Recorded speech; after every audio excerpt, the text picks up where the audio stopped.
Well, hello guys, welcome back. I just finished the Percy Jackson books. Well, the first five, I think there's like, isn't it those and then the Apollo ones? Because I'm going to start on the Apollos next, and then something else. And I was thinking about something. I know a lot of people aren't fond of him because he thinks that, modern day worship of these gods is weird.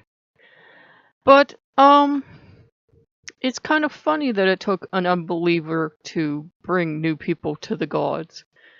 And that an unbeliever pointed out that, all the gods should be served, the major and the minor.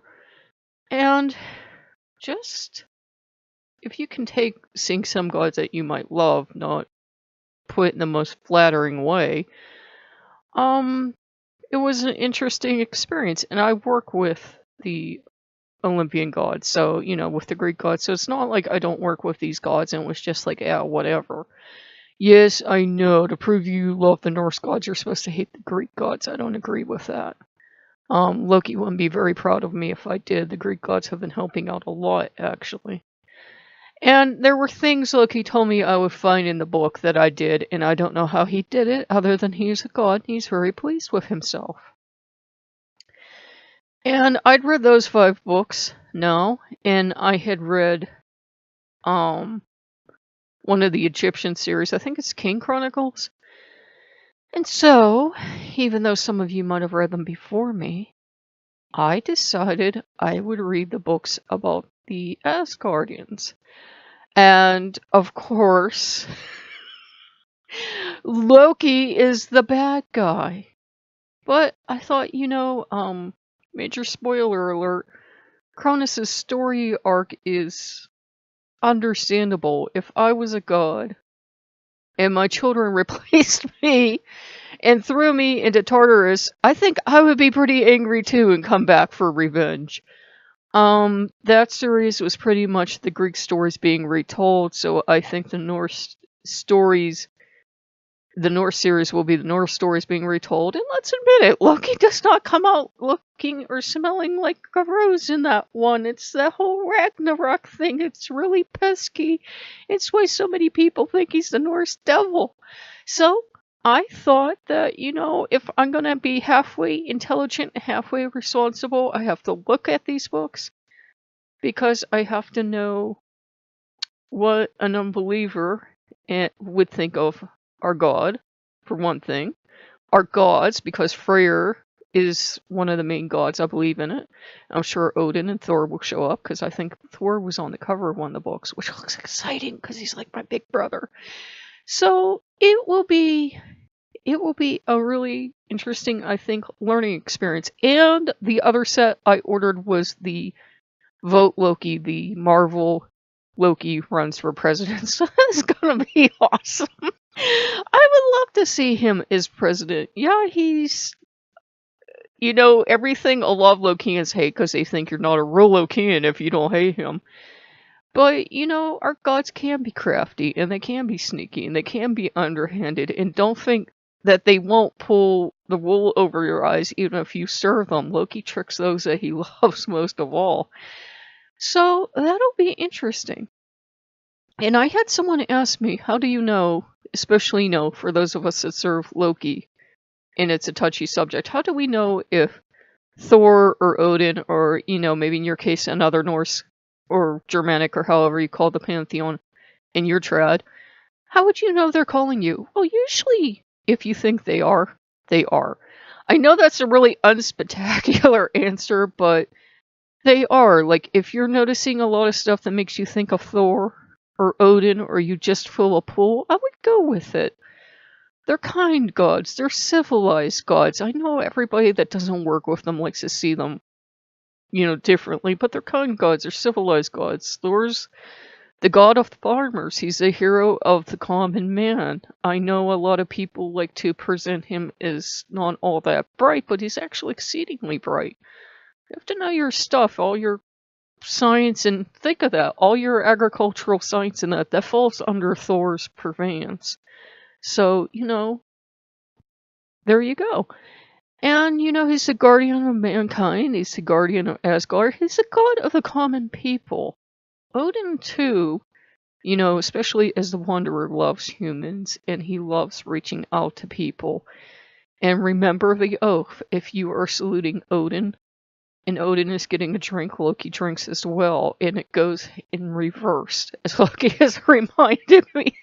And I do not fight with the Allfather, by the way. Usually he's the one that comes around when Loki and I are not agreeing on something because we're both bullheaded.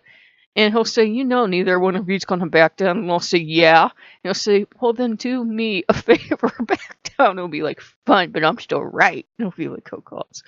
So, yeah. Odin is, he's a master tactician, he's wily and everything, but he always has a point behind what he does, and he's not bad to work with. He's the one who's more comforting to me. Like, if I get, now that I'm off all those medications, I get, really emotional. I'm, bawling reading the Percy Jackson books because they're talking about the gods. I'm like, oh my god, and bawling my eyes out. And Odin will be the one there patting your shoulder in my experience, and Loki will just look dismayed because may he not kill me for giving away his secrets, but in my experience, Loki is like this little tender-hearted kitten.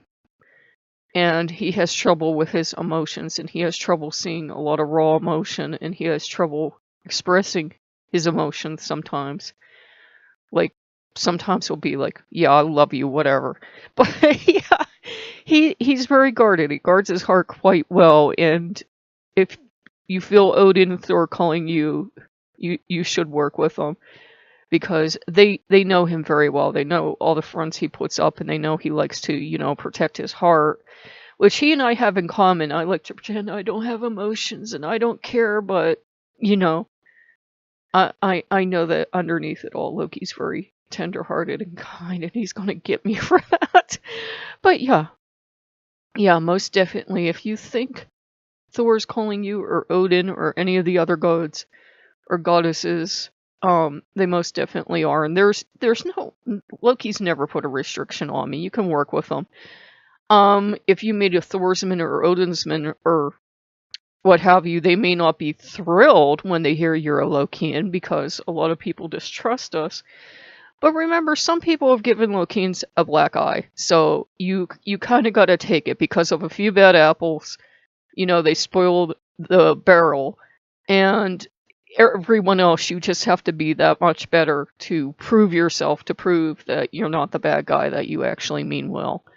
Loki always means well too, but sometimes his messages don't come across the right way, and people resent him for it. But from what I've seen, they're all very protective of one another. They all love each other.